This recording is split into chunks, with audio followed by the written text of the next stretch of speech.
Chalk it up to NIL. It's all one seeds in the Final Four, and we're here to talk about it on Last Call. Caden Colford alongside Jake Helton, and we'll hop right into things for the first game. Duke beating Alabama handily. The one seed in that region advances to the Final Four behind a 21-point performance from Knipple. Cooper Flagg had a cool 16 points, and they really run over Alabama, who we talked about pretty highly, especially coming out of the Sweet 16, a very talented team, including Mark Sears, who we're going to talk about, but Duke looking nearly impeccable in that game, Jake. Absolutely, and then you add in the fact that Tyrese Proctor's playing as well as he is with Cooper Flagg. He didn't have the 30 points that he had against Arizona, but still did what he needed to do. I think the bigger story is how Duke came in and absolutely shut down Mark Sears. He's the head of that snake. He's really the big guy on that offense. He's the floor general, if you will. So for them to come in, shut him down, he only had 6 points. He was 2 of 12 from the field. I mean, a phenomenal defensive performance for Duke, and that really makes me feel good about picking them to move on to that national championship game. They do have a tough one in Houston in front of them. They shut down Tennessee. Chaz Lanier had probably the worst game of his career that night. Unfortunate for him, but I mean, it wasn't necessarily all Houston's defense, and I think that's the one thing that I want to bring to this table. After you watch that Tennessee game versus Houston, you might be sitting here thinking that Houston has the best defense left in this tournament. And I will say that Tennessee kind of shot themselves in the foot. They were a lot of one pass and a shot, maybe no passes and a shot. So they were taking heavily contested threes. They weren't taking the ball to the rack very well. So I think they were kind of gifting the defensive stops to Houston. Now, that's not anything against them. They did play very good defense, but I don't want to overshow what they did. I don't want it to overshadow how well that Duke played, because I think that Duke is the clear winner in this one. I think it's going to be close, but I really do like Duke in this matchup. You know, I want to redirect back to what you said with Sears, Mark Sears. Duke showing off, obviously offensively winning by double digits in this one, but to shut down the opposing team's best player is going to be huge coming into the Final Four, especially, you know, against teams like Florida, Auburn, everything like that. You're always going to have that one guy on the opposite side, sometimes more than one, that you're going to need to contain. So for Mark Sears to leave off on a 6-6 outing makes you think about Alabama, where they've stood in the past 3 or 4 years in the college basketball landscape, and how Alabama and college basketball, the narrative overall, is going to remember this kid, right? He was phenomenal through most of this tournament.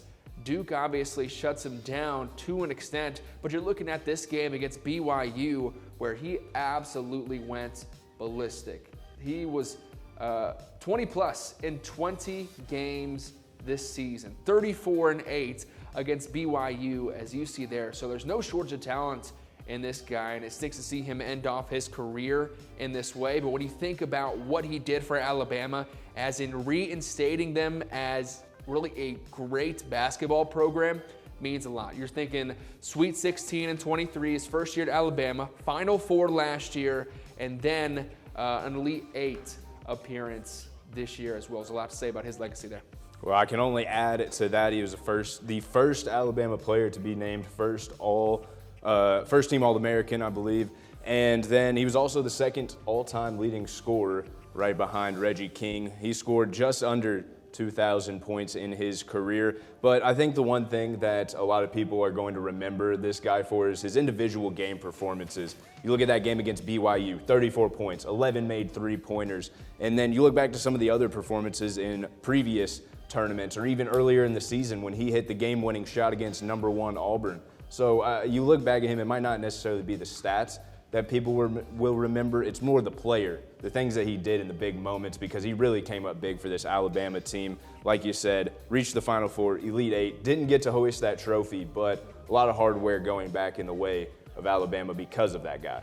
And it's so much to say that even making it to the Sweet 16, especially in years prior, when you have no idea what team is going to go anywhere, and to keep Alabama afloat through the NIL age says a lot, because we look at the format this year in the Final Four. They call it chalk for a reason. It's all one seeds. So for him to propel Alabama to a second seed in the national tournament, to a great showing in the SEC this year, probably the toughest conference to play in the entire nation at that point. This guy has his sights set on the NBA after denying the draft last year, and he's getting player comps to guys like Jalen Brunson, which obviously may be a little high considering that's a crazy standard to live up to at that point, but he's an NBA-level scorer. Can he be an NBA player overall is the question. I think the big thing that a lot of scouts are going to be looking for is he is a shorter guy. So can he get that footwork down to where he can create space in the NBA? Because he did a very good job at college, but everyone knows that step up into the NBA level, it just had to be elite at what you do. And I think that's the correct word. He would need to be an elite guard, someone who can pass the ball, someone who can defend, someone who can shoot the three. He's already got the three-pointer down, that catch and shoot in the corner. It's knockdown for that guy. But other offenses, they're going to look to attack him because he is a shorter guard. He's not as athletic, and I think that's one thing that a lot of scouts are looking for. And if you are to look at the draft boards right now, he's not on there. That's a face that's missing. You'll see some other names like Walter Clayton Jr. Above a guy like that, and it's the small things. Coming back for another year, not necessarily improving at all. Some would say even taking a step back, probably hurt that draft stock, but I don't think it's – I think a team's going to get a steal picking him up outside of the draft. I don't know that he'll be a draft pick on draft night, but he might be a free agent, might get on a 10-day, a G League type of guy. And so on the other side of things, there is Duke, who obviously wins this one. They'll go on to play Houston, who played Tennessee. And you mentioned that game. We asked the question, and I'd pose an answer that Houston is probably the best defense in the country. Honestly, watching them against Tennessee, you had one player on the Volunteers that shot 50%. That was off the bench, scoring 17 at that point. But you mentioned Chaz Lanier, 17 points on the day, but 4 for 18 shooting. Go back to the Purdue game against Braden Smith, 2 for 7 shooting with 7 points. And so as you look at Houston against a team like Duke, they have the ability to lock down specific players. Would you agree with that? Absolutely. And you got a guy like LJ Cryer, he can really score anywhere on the court. But you do mention this defense. That's the big problem that Duke is presented with. However, I do think matchup-wise, Cooper Flagg, he's going to have a mismatch. No matter how you do it, they're probably going to try and play some sort of zone. That's what most teams do. One of the most successful games against Duke that I saw this year was actually an ACC matchup earlier in the year versus Clemson, where they took them down. Duke was a top 5 team at the time. Clemson, unranked, at home. Clemson upsets the Blue Devils. It was due to defense. They made Cooper Flagg shoot a bunch of tough shots. He still had 15, 16 points. He's a freak of nature. He's going to be the #1 draft pick. He's going to go on to be a great NBA player. You got to limit him. That's the key. Can you limit him and make someone else beat you? The only problem is with Duke, there's 2 other guys on the court that can beat you, in Knipple and also Tyrese Proctor. If you let Tyrese Proctor go crazy, you're going to have a tough day from the outside. I do think that this Houston defense, if anyone is going to be able to stop Duke. Milos Uzan, he's going to have to be the difference maker for me in this game. And as we look at Houston and the last couple games, I look at Purdue and I look at Gonzaga as 2 that could be telling. Trey Kaufman-Renn did have some success. He was 14 points up there in rebounds as well. And you look at Graham Ike on Gonzaga, 27 points against Houston. So what that tells me is that Houston has perimeter players on lock, but dribble penetration is going to be huge. Getting the ball down into the post and those interior looks are going to be huge for a team like Duke. Good news for them, their wings, their guards, they're big. Cooper Flagg, 6'8", 6'7", 6'8". Knipple, 6'9", might be 6'7", but they're both guards as well. So when you look at that matchup, if it's not Cooper Flagg with the mismatch, it's going to be somebody, which is a tough look. And obviously Duke can score at all facets of the game, at every spot on the floor. Houston, it's going to come down to, I think, can they put the ball in the basket? Obviously, they've held teams the majority of the season under 80 points or so. Yeah, the way I look at it is, can you outscore Duke? You're not going to be able to stop them offensively. I think they're averaging about 80 points per game this season, somewhere in that range. 84. The phenomenal offense. 84 points per game. So if not the best offense, I think in these 4 number 1 seeds, you're looking at number 1, 2, and 3 in Duke, Auburn, and Florida. Rearrange that how you will, but those are the best offenses. It comes down to defense, the best defense versus the best offense. In this one, though, I got Duke. I like John Shire. I like the coaching in this one. Kelvin Sampson, great coach, but I think that John Shire and the Duke Blue Devils take this one home. Well, Duke and Houston set up one side of the bracket. On the other side, Florida will get the win in their Elite Eight matchup, head to the Final Four. And we got to talk about Walter Clayton Jr. against Texas Tech. Florida was down by 9. Down by 9 with under 3 minutes to play, and this guy wakes up. Florida, like I said last week, has the ability to flip a switch, turn it on, and go win a game. They did that, and under the brightest lights, too. I think that's what I'm seeing about this team. With the lights shining as bright as possible, this is not a regular season game against Missouri. This is in the Elite Eight against Texas Tech, down by 9, and this is where you show out. This is National Player of the Year stuff, which we're going to talk about here in a little bit. This is NBA stuff. This is winning stuff. This is national champion stuff that we're seeing from Clayton Jr. That's a one-man comeback right there. You just saw, 11 straight points from him? 3 3-pointers in that layup. That is impressive. A one-man comeback to beat Texas Tech. They were down pretty much the whole game in that one. I love seeing that because that shows me that this team can really fight through adversity. Walter Clayton Jr. also a great free throw shooter. I think that's something else that really hasn't been mentioned in this tournament. 13 for 14 in this game. Every single team has been phenomenal shooting free throws. Or, well, not every team, but every single one of these top 4 that are teams. still left, right? Yeah. And that's the common occurrence that you have to look at. If you want to be successful in March, especially in the late sessions, late games in March, come the Elite Eight, come the Final Four, you have to be solid at the free throw line. This guy personifies that in the perfect way. 13 for 14 says a lot. And, there's not many games that he misses more than 1 or 2 at the stripe, which as a coach is a blessing. As a team with your best player who's going to be at the free throw line more than anybody, that is exactly what you need.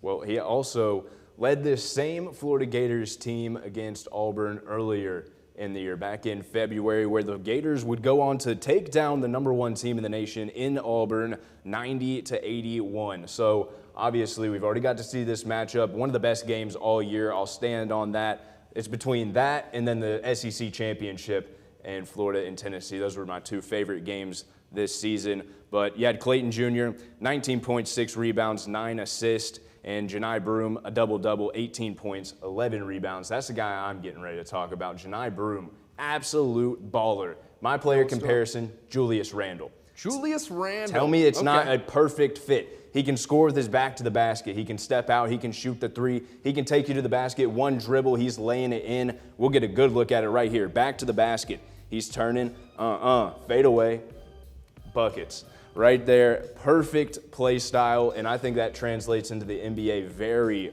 well. You look at this guy over his career. I know we're not into the Player of the Year argument, but we'll look at this.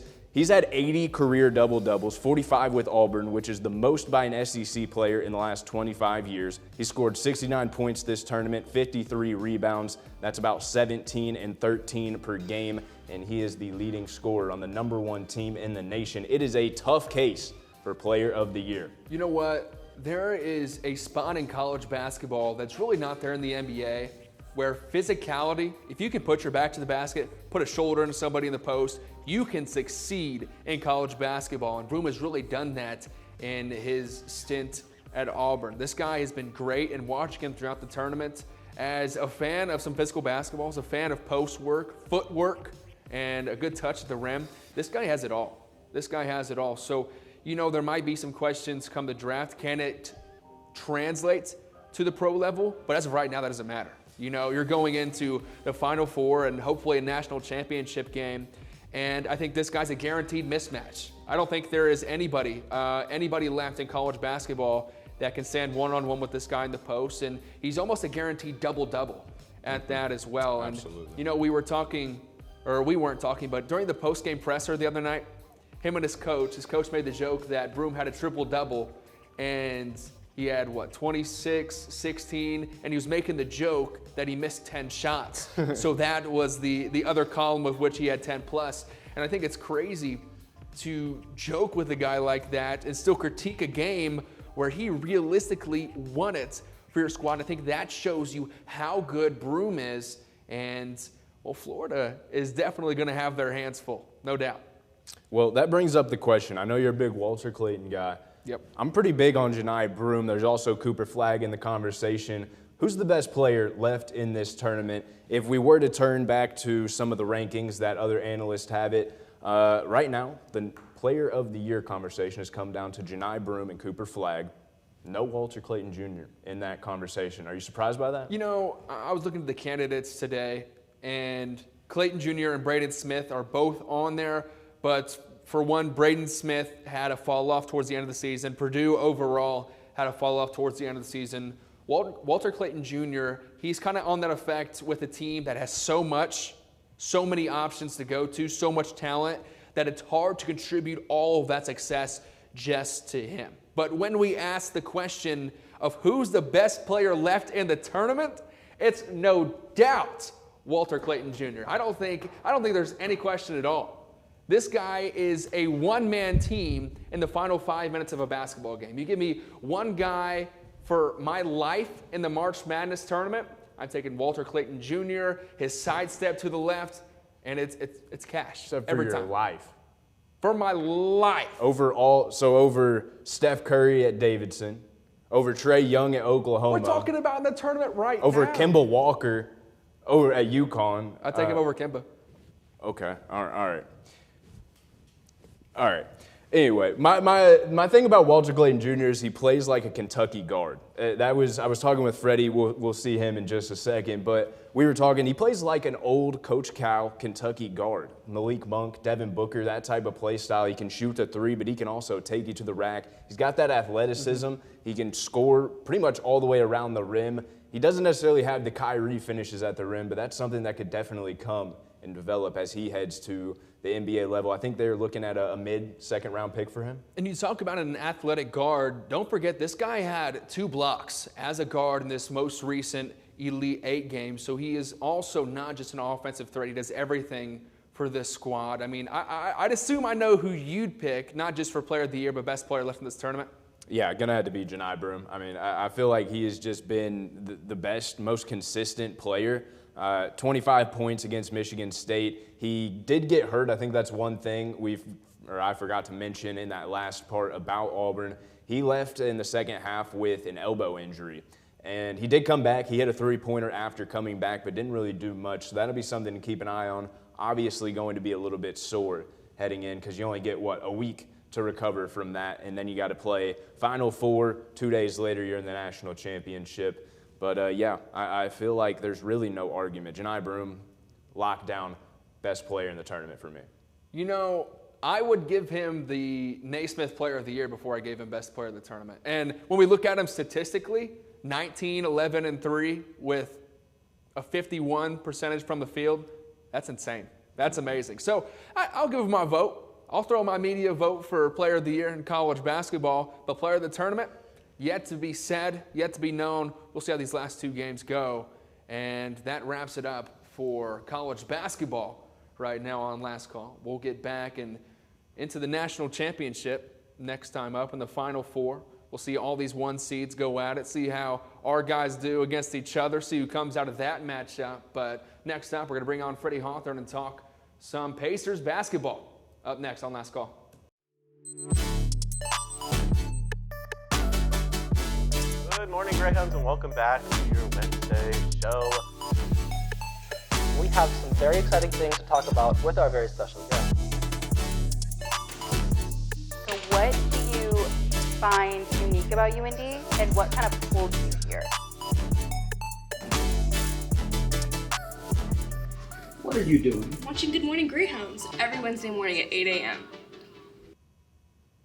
Welcome back into Last Call. Pacers last night playing the Thunder, and you're getting a look at them right here. Nembhard hits the 3, but how did this one end up for Indiana? Well, it was a 132-111 loss. It was a good performance by Oklahoma City as well as Shai Gilgeous-Alexander, 33 points, 8 assists, 10 free throws made out of his 12. Chet didn't play. Jalen Williams left a little early with an injury for OKC. They were still able to come away with a big win in this one. Tyrese Halliburton, though, that was the big thing for me. I noticed usually you always see a plus in his plus-minus. Today, I guess last night, or Saturday night, minus 19. You're not going to win many games when your best player is minus 19. Did have 18 points, but only 3 assists. He's averaging 9 on the season, so you could see why that's an issue. But I think the one thing that I did take away from this game is that if there's any team that can play at the same pace as the Pacers, it's going to be the Oklahoma City Thunder. Yeah, it's lucky for the Pacers. This is not a team that you're going to have to see in the playoffs unless you would reach the finals. That's not exactly the question yet for the Pacers. But you talk about pace for them, you're talking about Tyrese Halliburton. It's going to be hard for him on a night playing against Shai. Shai, realistically, one of the best two-way guards in the league defensively. He's a force, and for Tyrese Halliburton to have that matchup defensively is never, ever, ever going to suit him. And it's hard for the Pacers matchup-wise, not just there, but down the rest of the five to keep up with the pace of the Thunder. We talk about how the Pacers love to move in transition, love to move on the break, love to push the ball through Tyrese Halliburton, find Pascal Siakam, get quick, easy buckets. But the Thunder, that is their bread and butter. So when you fight fire with fire, we look at the Thunder much more hot in that one. Well, you want to talk about fighting fire with a pile of Leafs. Well, that is exactly what the Washington Wizards tried to do against the Pacers when they allowed the most points in franchise history. 162-109. I clicked this game on when the Pacers scored points 99 and 100. It was halfway through the third quarter, not even. So obviously I knew they were doing well. They were only up by 30 at that point. They would go on to go up by 20 more points, win by 50. A total of 27 three-pointers made. This was the most points scored in team history. Actually, fun fact, most points scored in NBA team history. The Pacers actually scored 177 points as an ABA team back in the day. Well, beside us, Freddie Hawthorne standing by for his analysis on the Pacers. Freddie, where do you see this team at right now, and how do you feel that they can progress through this season? Well, I mean, right now, I think the Indiana Pacers, they aren't in a terrible position. I mean, they in their region, they sit number 2, right below Cleveland. So when you look at, the teams that they have to battle against, the Cavs are definitely on that list. One of my top teams that I think they really have to look into is the Boston Celtics. When you look at the past games they had, even last year in the playoffs, they actually gave Boston a run for their money in those games. But when you go into detail and look at games 1, 3, and 4, all of those games ended off closely. And when you look at this year, if Indiana does want to get into the playoffs, if they do want to make a run and potentially make it to the finals like they can, I believe the East is up for grabs. I think any of these teams, if they play well, they can make it. So if Indiana does want to do that, they have to run up and down with Boston. They have to compete with the Celtics, and they have to find an answer for Kristaps Porzingis, I think. I do not think Pascal Siakam is the answer for Kristaps Porzingis. I don't think anyone on the Pacers roster is the answer for Kristaps Porzingis. So I think that's the one person that they have to find someone for if they do want to beat this team. And that's outside of Jason Tatum, Jaylen Brown, and everybody else, including Peyton Pritchard, who's probably going to be Sixth Man of the Year on that team. Derek White's, he was on Team USA, probably the best role player in the country right now. Was Boston that team for you that obviously takes the East? I don't think it's that obvious. I think the other team that you had to look at is the Cleveland Cavaliers. They haven't been playing as well as of late. They dropped one to the Hornets the other day. And I think that right now, the way that they're playing, you rely heavily on Darius Garland, and you rely obviously heavily on Donovan Mitchell. If you can kind of push that off, maybe Evan Mobley, Jared Allen pick up a little bit more responsibility on the offensive end. I love the way they run the pick and roll. Donovan Mitchell, great, phenomenal off of the pick and roll. It's going to be a battle of matchups. You look at probably going to be Miles Turner versus Jared Allen. I think that favors the Cavs. You have Tyrese Halliburton versus either Darius Garland or Donovan Mitchell. That favors the Cavs, in my opinion. So can the Pacers shut down those fast-paced guards? And, can the Cavs play 7 games against the Pacers? In my opinion, a 7-game series really favors the Pacers, and I think that's why they won last year. Because of the pace that they play, it does take a toll on you. You look back to Game 6 and 7 versus the Knicks. They were dead tired. I mean, it looked like they were barely making it up and down the court, and that's why the Pacers won. Then you come up to a team that does have an 8-9-man rotation in the Celtics. That's where you kind of find it doesn't necessarily outpace a team like that. So when I'm looking at it, I do like the Cavs to take down the Pacers in that second round. Whether the Pacers end up playing the Bucks or the Pistons, I'd say that's a Pacers win, so you at least get out of the first round, but it's really hard for me to see them beating the Cavs. We've talked about the 1 and 2 seeds in the East. I want to talk about number 3, that being the New York Knicks. To me, when we look at this team, they're the gatekeepers in terms of contenders in the East. Does that make sense to you guys?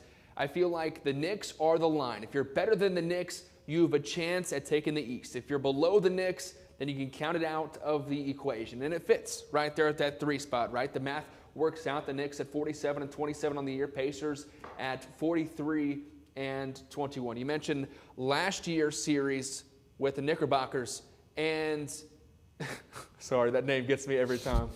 But we look at them, they were injured.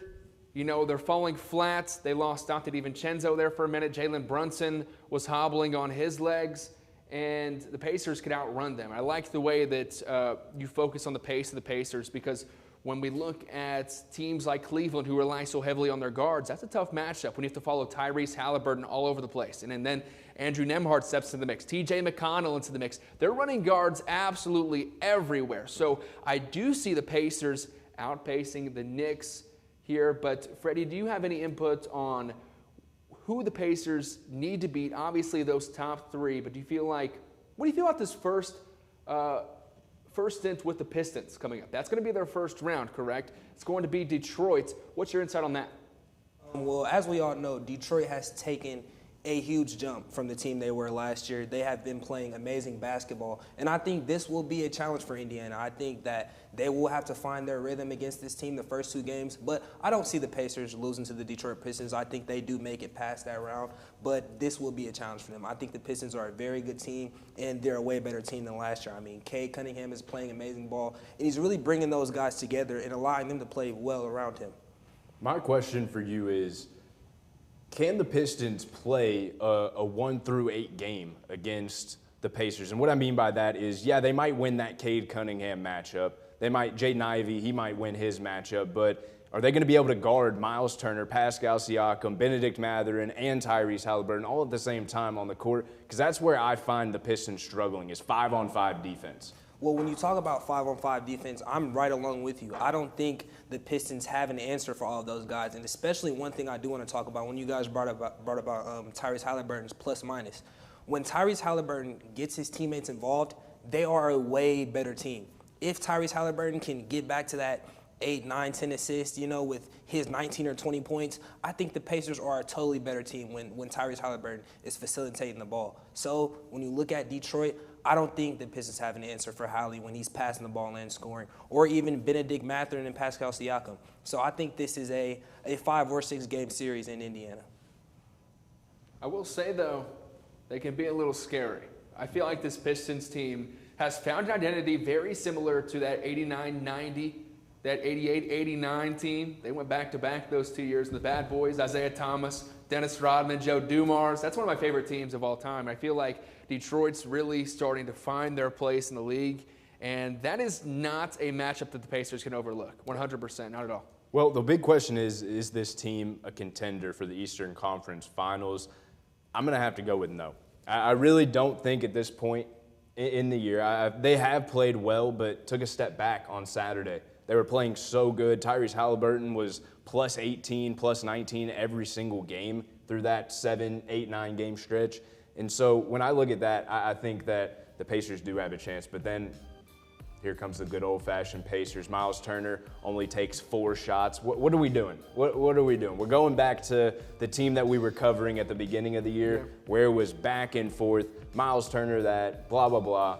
this team was doing very, very well, and now I just don't know that they have what it takes to win a 7-game series. I know I said that their pace makes it hard, but I don't see them competing for an Eastern Conference Finals. Freddie? Jake, I do not see it. I like Indiana. I like them against Detroit. I also like them against Milwaukee without Damian Lillard. But I cannot see the Pacers finding a way to stop the Boston Celtics. I can't see them stopping Jason Tatum or Jaylen Brown. And then, like we talk about when we talk about Miles Turner, what is Miles Turner going to do with Kristaps Porzingis? I don't know. I don't know what he's going to do. So when you look at that, when you look at these teams, I firmly believe that the Eastern Conference Finals goes through Boston. Whoever wants to make it out of the Eastern Conference Finals, you got to see the defending champs. So when you look at it like that, I don't see Indiana in that conversation at all. You know what? I might shock everybody. As the biggest hater of the Pacers in the world, I do think when the Pacers play their best brand of basketball, they're better than the New York Knicks. And according to my new algorithm that's made up about 2 hours ago, that does clarify them as Eastern Conference contenders. Eastern Conference contenders for sure. And, you know, this is a team that just broke a franchise scoring record. This is a team that could go for 150 in any given game, given the shots fall. This is a team that can have a lot of fun with some talent on the side that helps. Are they going to win the matchup down low? Not a chance against any team. But I feel like that's a given. That's the attitude that you have to go in with. Outshoot anybody. This is a league where a 20-point deficit becomes nothing in an instant, just like that. And the Pacers personified that, which is why I still consider them in the hunt for the East. But that does it for the Pacers talk as it sits right now. Thank you, Freddie, for your insight. Obviously, great stuff, and we'll see how the Pacers do. And it's now time for the Primetime Pick 'Em. And the screen behind us. I stole a couple last week. Oh, you did, yeah. For anybody wondering, those picks that we changed, 2-0 over here. Man. Lakers went on a buzzer beater, and the Heat come out and absolutely destroy the Golden State Warriors. Well, Celtics against Memphis. We were talking about Boston this whole time, and I'm staying with what I said. One of the best teams in the league, and they knock off Memphis. Yeah, no question here. I think the Celtics just have too much to handle. There's not enough talent on that Grizzlies team to really guard them 1 through 5. Well, Phoenix Suns at Milwaukee. Bucks, when they play great, who knows? What do you think? I just watched the Suns play the worst game of basketball I've ever seen in my entire life. Kevin Durant went down with an ankle injury. It looked very bad. I wouldn't be surprised if he's out for the rest of the season, to be honest. So I'm going to have to go with the Bucks on this one. I'm with you. Not too much to say. Timberwolves at the Nuggets. I might be the Nuggets' biggest fan, basketball-wise, in terms of what they do. I'm going with them in this game because I feel like they have the MVP on their team and play great basketball. I mean, Timberwolves, they're playing great basketball right now. I know you saw that fight last night. They're getting fired up. Dante DiVincenzo, love that. I love the energy of this Timberwolves team. So I'm going to go with the old Wolves. Knicks and Cavs. Up next, it's on you. All right, Cavs it is. I know you're a big Knicks guy, but I think the Cavs have what it takes to take down the Knicks. You know, you said it. I'm a big Knicks guy. I'm sticking with it. We were just in New York like 2 weeks ago, which means I'm actually a native New Yorker, going with the hometown team. Fair Lakers at Thunder, and I'm going against. I think I got you on this one. I got the Lakers. Traveling to Oklahoma and winning. Really? I got Oklahoma City. I don't think that – I do think that they match up well against Luka and LeBron. It's an interesting game. I'll definitely have that one turned on. But stole a couple. Well, it only took cheating. It only took cheating. You said, let's change him. Let's change him. I so gave we you an changed opportunity, him. so you didn't have to. I understand. This is last call. And come back next week when we talk the Final Four, the national championship, what happens college basketball, and catch up with the Pacers. This is last call.